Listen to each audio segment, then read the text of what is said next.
Oh, hi, everybody. I'm Kirk Muspratt. I'm the music director and conductor of the Northwest Indiana Symphony.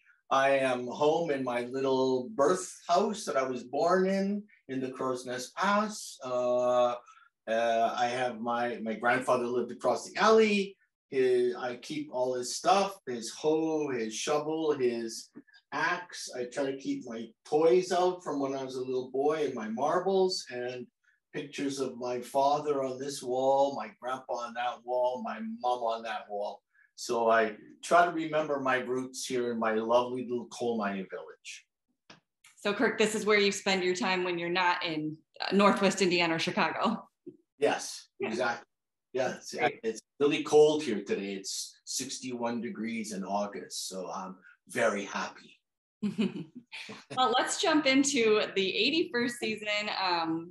We have so many fun concerts coming up, and our first one is going to be West Side Story in October. So why don't you talk about West Side Story?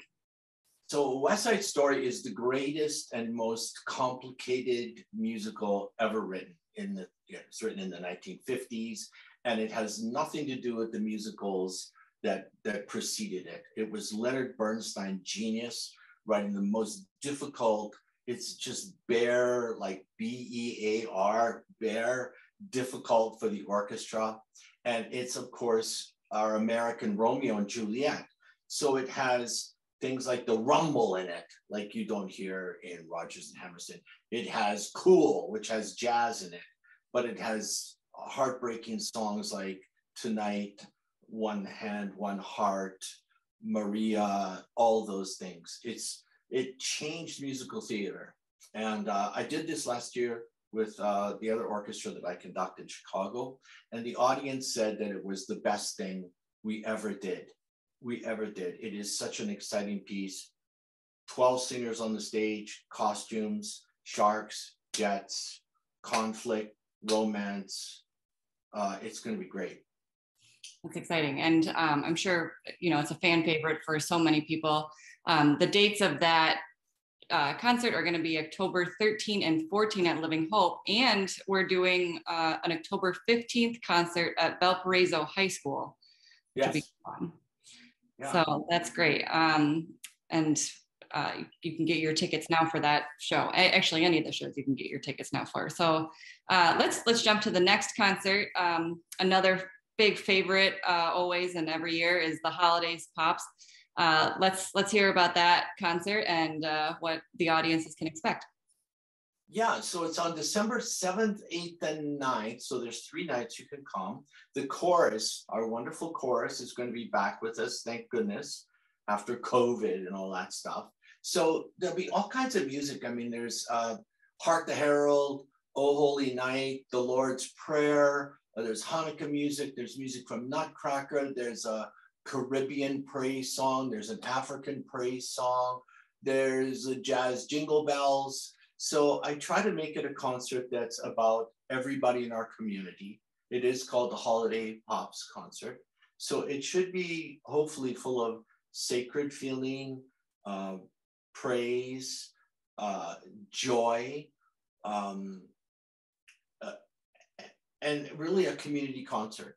And it should be fun too. It should be absolutely fun. I mean, I think Santa Claus is fun, right? So I love the concert. Many people say that their holidays don't start till they come to the concert. And I think we're going to have a wonderful time together again.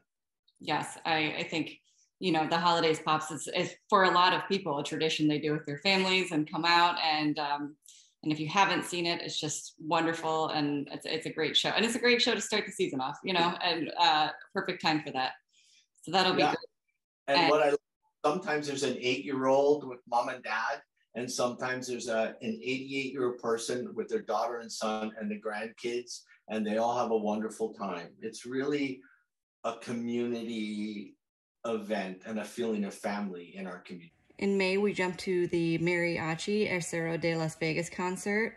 It's going to be on May 4th and 5th, so Cinco de Mayo. That'll be a fun celebration. Let's hear about that concert. Yeah, well, Bridget, as you know, or maybe you've witnessed, like in the summer concerts, I meet so many fantastic Latino and Hispanic people. You know, they come up and say hello to me, and whether it's in East Chicago or Hammond or Maryville, and they ask me, why don't you do more Hispanic music? And I go, yeah, I'd love to. But getting a hold of a great mariachi band that has charts that can play with us is not so easy. One of the great ironies is that Eric, who is the leader of this mariachi group of 10 people, is actually, he hails from Hammond, East Chicago, believe it or not. So he's totally in tune with us, you know. So the first part of the concert, the orchestra will play music from, of course, Spain, from Mexico, from places like Brazil, from Cuba.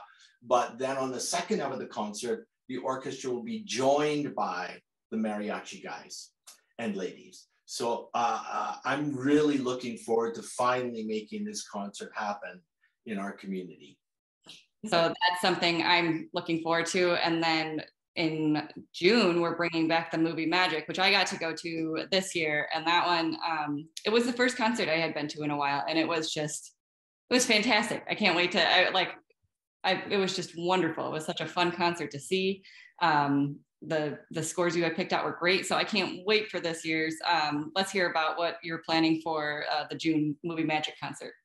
Sure. Well, this is something that people ask me for. So we do a movies concert and they say, oh, will you do another movies concert? And I say, sure, as long as we can get the charts and as long as we have enough money to buy and rent the charts. So about half the concert this year is new music we've never played before. We've just squirreled away money, or we found ways with the arrangers to get, or some of the composers to get it. So like there's music from the Avengers that we've never done. There's Hobbit music we've never done. Young Frankenstein music. You know, there's also traditional music from movies from the 50s and 60s that we have never had a chance to get the charts to, like El Cid, you know, An Affair to Remember. I'm just trying to think of some of the other things that are really go. Oh, music from Dr. No, from James Bond, that we never have done. So hopefully there's romance, adventure, fun, stuff for the kids, sci-fi, little bit of everything. I love movie music. And also on the concert, Bridget, there's a lot of music of Korngold, who was one of the seminal composers in the early part of the 20th century. And we're going to have part of his violin concerto and Captain Blood, music from Captain Blood, which we've never been able to get before.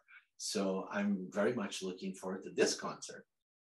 Yeah, it sounds amazing. So I think that'll be great. And and that show is going to be June 8 and 9 as well at Living Hope. And I think there'll be something for everyone at that concert as well. And it seems with the entire season, you can't go wrong. There's something for everyone in every single concert that you've planned. It looks like a wonderful season, and people can buy you can buy individual tickets if you don't feel like going to all of the concerts, which I don't know why you wouldn't want to go to all the concerts, but there's season tickets available as well to go to all of them. And those can be found on the Northwest Indiana Symphony Orchestra website. You can also call 219-836-0525 to get your tickets. And Kirk, we just thank you so much for planning all this for us and being here.